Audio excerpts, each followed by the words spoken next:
حضرت خواجہ باقی باللہ کابل میں پیدا ہوئے، لیکن دلی کو عزت دے رہے مقصد کے تحت آئے تھے، اور وہ مقصد کیا تھا؟ جو نبیوں کا مقصد تھا. اور نبیوں کا مقصد کیا تھا؟ کہ سماج کی آنکھوں پہ جو پردہ پڑا ہوا ہے، جو گمراہی پھیلی ہوئی ہے، اور سماج کو جس طرح سے مس گائیڈ کیا جا رہا ہے، اس سماج کی دشا کو بدلا جائے اور صحیح راستہ دکھایا جائے. اسی لیے غریب نواز آئے تھے، اسی لیے بابا فرید پنجاب گئے، پاک پٹن گئے، اور اسی لیے حضرت نظام الدین اولیاء کو دلی عطا کی گئی، اور اسی وجہ سے شہنشاہ نقشبند حضرت خواجہ باقی باللہ ہندوستان میں تشریف لائے، اور خواجہ باقی باللہ نے پھر وہ نقشبندی فیضان امام ربانی مجدد الفسانی کو عطا فرمایا. وہ بیک اپ دیا، وہ سپورٹ دیا، وہ طاقت دی، اور وہ اختیار دیا حضرت خواجہ باقی باللہ نے اپنی دعاؤں کے ذریعے، کہ پھر وہ اکبر جیسے بادشاہ کے سامنے ڈٹ کر کے کھڑے ہوئے. وہ بادشاہ جس نے پورے دین کو چینج کر دیا تھا، جس نے اپنا نظام چلا دیا تھا، جس نے رسول اللہ کا کلمہ بدل دیا تھا، حضرت امام ربانی مجدد الفسانی شیخ احمد فاروقی سرہندی رحمت اللہ علیہ نے اس کے اس ظالمانہ نظام کو چیلنج کرتے ہوئے رسول اللہ کے دین کی حفاظت فرمائی. تو انبیاء کرام دین پھیلاتے تھے، اور اسی پھیلے ہوئے دین پر جب گرج چڑھتی تھی تو اللہ دوسرے نبی کو بھیجتا تھا. اب جب حضور پر نبوت کا سلسلہ ختم ہوا تو اللہ رب العزت نے اولیاء کو انبیاء کا جانشین بنا کر کے پیدا فرمایا ہے. تو مشن ایک ہی ہے، بھلے ہی درجہ انبیاء کا اونچا ہے، لیکن مشن وہی ہے، بھٹکے ہوئے کو ہدایت دینا اور بھٹکے ہوئے کو صحیح راستہ دکھانا. تو یہ صوفیاء یا اولیاء اللہ بزرگان دین وہی کام کرتے ہیں جو انبیاء کیا کرتے تھے.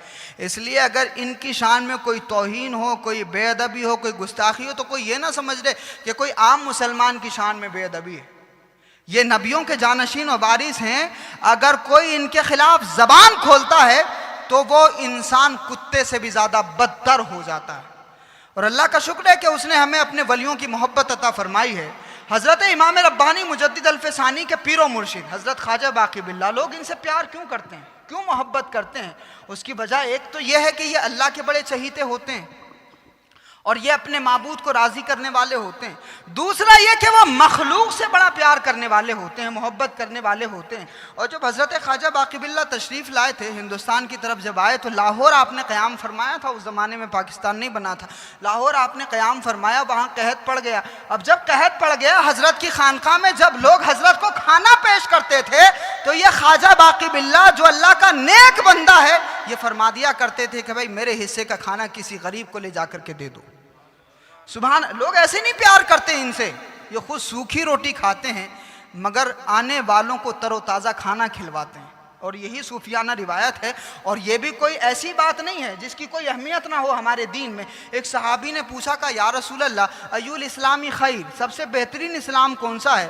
تو حضور نے فرمایا تقرأ السلام وتطعم الطعام علی من عرفت ومن لم تعرف. لوگوں کو سلام کرنا، سلامتی پھیلانا، اور لوگوں کو کھانا کھلانا، چاہے آپ پہچانتے ہو یا نہ پہچانتے ہو، یہ سب سے بہترین اسلام ہے. یعنی بلا تفریق مذہب و ملت ایک مسلمان سب کو کھانا کھلانے والا بنے، اپنی خانقاہ، اپنا دسترخوان ایسا سجائے کہ ساری مخلوق وہاں آ کر کے کھانا کھائے. اور اسی لیے ہمارے صوفیہ نے ان چیزوں پر عمل کیا. اور وہ حضرت ابراہیم علیہ السلام کا ایک واقعہ ہے میاں. حضرت ابراہیم علیہ السلام نے ایک مرتبہ، ان کی عادت تھی، یہ مہمان نوازی کا جو رواج ہے وہ حضرت ابراہیم علیہ السلام نے شروع کیا تھا. ان کی عادت تھی کہ وہ کسی اجنبی کو پکڑتے تھے، دسترخوان پہ بٹھاتے، کھانا کھاتے اور کھلاتے. اب وہ جب ایک شخص کو لے کے آئے تو کہا بھائی کھانا شروع کرو، بسم اللہ کرو. تو اس نے کہا جی میں تو اللہ کو مانتا ہی نہیں. اپنے رویے دیکھو اور نبیوں کا مزاج دیکھو، اور اللہ ان کو کیا تعلیم دیتا ہے امت کے لیے، وہ سبق سیکھو. اور ہمارے بزرگان دین نے کیسے سماج کو فتح کیا ہے یہ سیکھو. کہ حضرت ابراہیم علیہ السلام نے جب اس سے کہا نا بسم اللہ کرو، وہ اٹھ کے کھڑا ہو گیا کہ میں تو اللہ کو مانتا ہی نہیں. اب وہ چلا گیا. اللہ نے وحی نازل فرما دی، کہا ابراہیم ہم اس کو اتنی لمبی زندگی دے سکتے ہیں، تم ایک وقت کا کھانا نہیں دے سکتے. سبحان اللہ. اب وہ کیا ہوا کہ حضرت ابراہیم دوڑے، سمجھ گئے یہ امت کی تعلیم کے لیے سبق ہوتا ہے. اب حضرت ابراہیم دوڑے، وہ شخص پہاڑ پہ کہیں جا رہا تھا، اس کو پکڑ کے لے کے آئے. اب پکڑ کے لے کے آئے تو وہ کہنے لگا نہیں پہلے یہ بتائیے کہ ہوا کیا ہے، جب میں نکل رہا تھا وہاں سے روکا نہیں آپ نے، اب وجہ کیا ہے کہ آپ مجھے لے جانے کے لیے آئے ہیں. تو حضرت ابراہیم علیہ السلام نے فرمایا کہ دراصل وحی نازل ہوئی ہے کہ ہم اتنے وقت تک زندگی دے سکتے ہیں، تم کھانا نہیں دے سکتے، تو میں اس لیے تمہیں اپنے دسترخوان پہ بلانے کے لیے آیا ہوں۔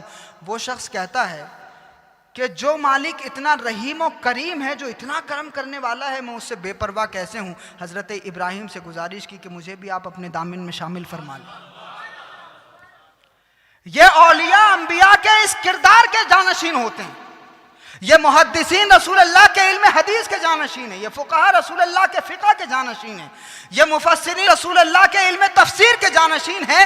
لیکن یہ جو صوفیاء ہوتے ہیں، یہ جو نیک بندے ہوتے ہیں، اللہ کے دوست ہوتے ہیں، یہ رسول اللہ کے اور نبیوں کے کردار کے جانشین ہوتے ہیں، ان کے عمل اور ان کی پریکٹس کے جانشین ہوتے ہیں۔ اسی وجہ سے صوفیہ نے اپنی خانقاہوں میں لنگر لگایا، ساری دنیا کو کھلایا، اور حضرت خواجہ باقی باللہ فرماتے ہیں میرے آگے کا کھانا اٹھا کر بھی آپ لے جاؤ، کسی فقیر کو دے دو، میں یہ گوارا نہیں کرتا کہ میرا پیٹ بھر جائے اور اس لاہور شہر میں کوئی ایسا ہو جو بنا کھانا کھائے سو جائے۔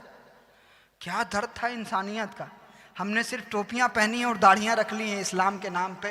وہ جو درد اللہ رب العزت نے اس امت کو عطا فرمایا تھا، جس درد کی کرامت یہ تھی کہ دشمن کے دل نرم ہو جاتے تھے، ہم نے اس درد کے چراغ کو بجھا دیا۔ اب روشنی ختم ہو گئی تو اندھیرا ہے آپ کے لیے، اب اس چراغ کو دوبارہ روشن کرو گے تو انشاءاللہ پھر سے روشنی ہو جائے گی۔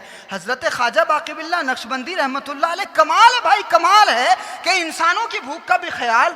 اب ایک مرتبہ جب آپ تہجد کے لیے اٹھے حضرت خواجہ باقی باللہ نقشبندی رحمۃ اللہ علیہ، رات کا وقت ہے، سردی کا وقت ہے، دلی میں بڑے کڑاکے کی سردی ہوتی ہے، سخت سردی۔